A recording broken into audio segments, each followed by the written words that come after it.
Math short trick channel पर आपका स्वागत है। आज हम पढ़ेंगे प्रतिशत की टाइप सेकंड। टाइप फर्स्ट हम पिछले वीडियो में पढ़ चुके हैं। आज हम करते हैं टाइप सेकंड।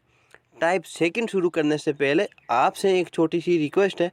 आप यदि नए हो तो पहले चैनल को सब्सक्राइब जरूर करें और वीडियो को लाइक और कमेंट बॉक्स में बताना आपको यह वीडियो कैसा लगा। तो शुरू करते हैं टाइप नंबर सेकंड। किसी संख्या के 65% से 65 घटाने पर 65 शेष बचते हैं तो वे संख्या बताओ।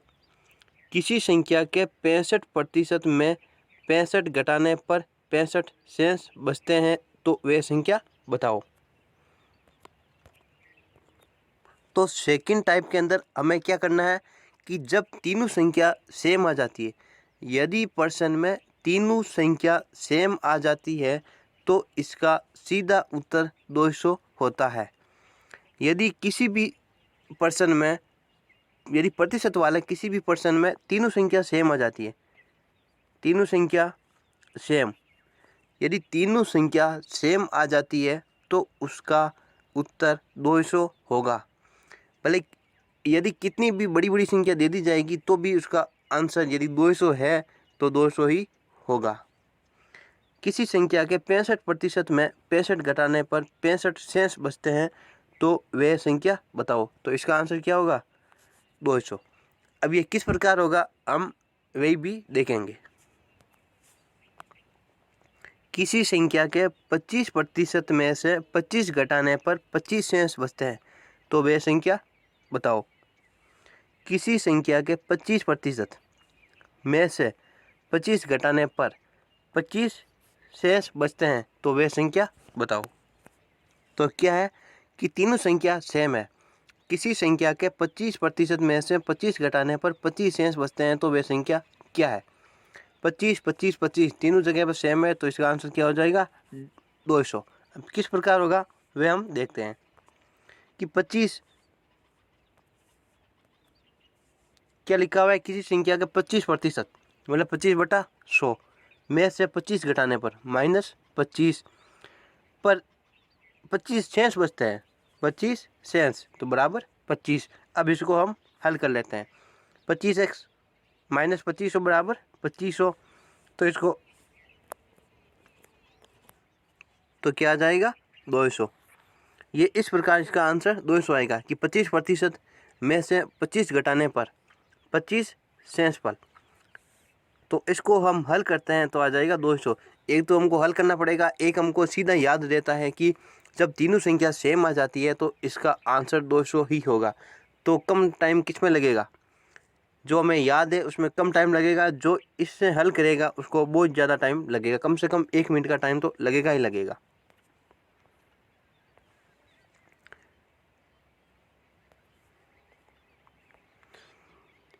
प्रीति ने किसी परीक्षा में 40% अंक प्राप्त किए। कितने? 40%। जो उत्तीर्णांक से केवल 30 अंक अधिक थे।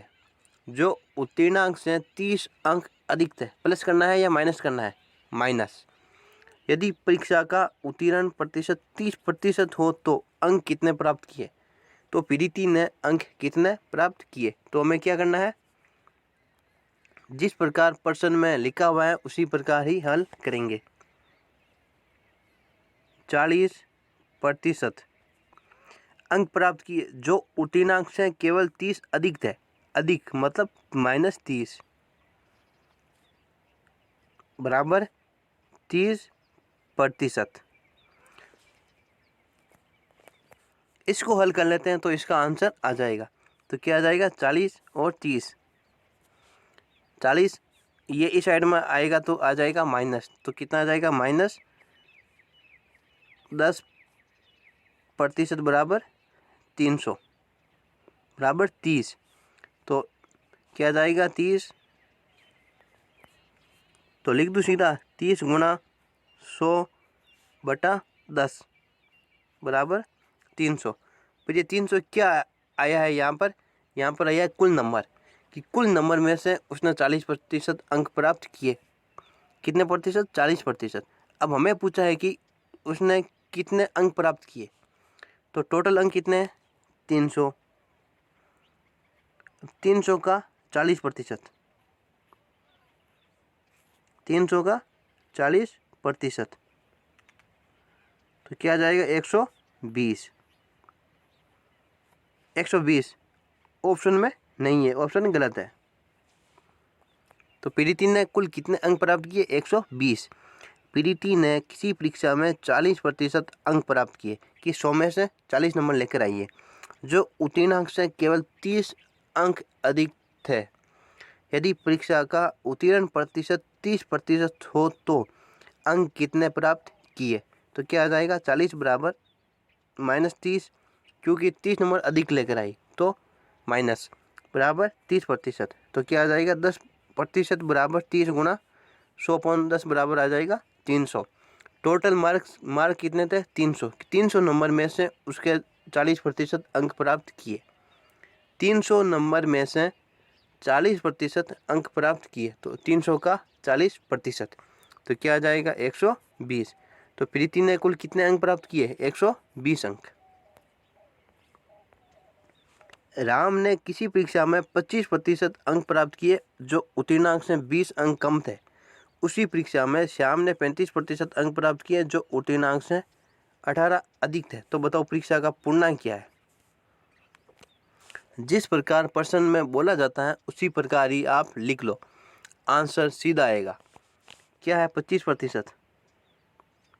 25% अंक प्राप्त किए जो उत्तीर्णांक से 20 कम थे।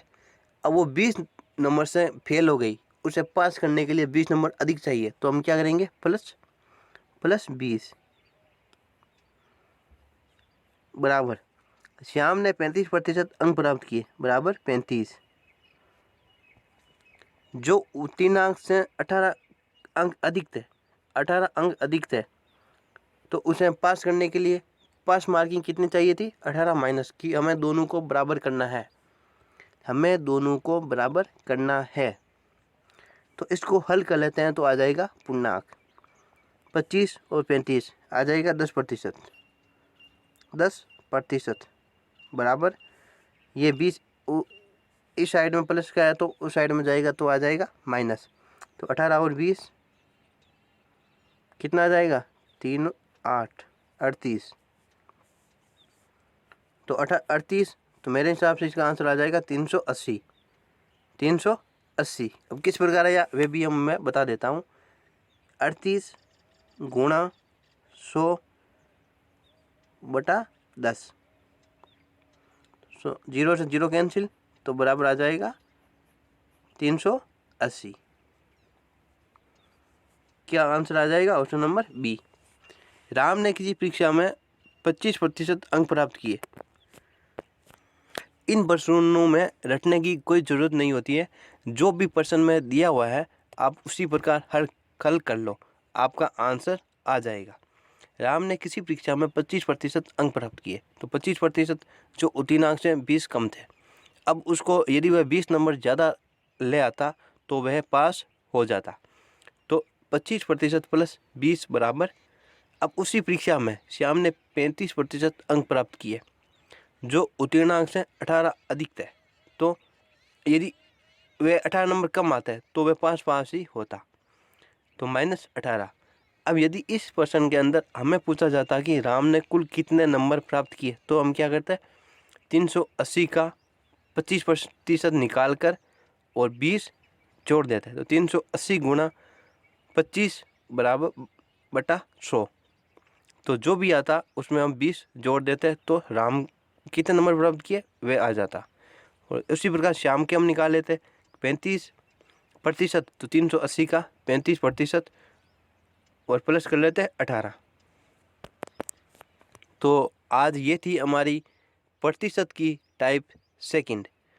आपको ये वीडियो अच्छा लगा होगा तो वीडियो को लाइक करना और चैनल को सब्सक्राइब जरूर करना। धन्यवाद।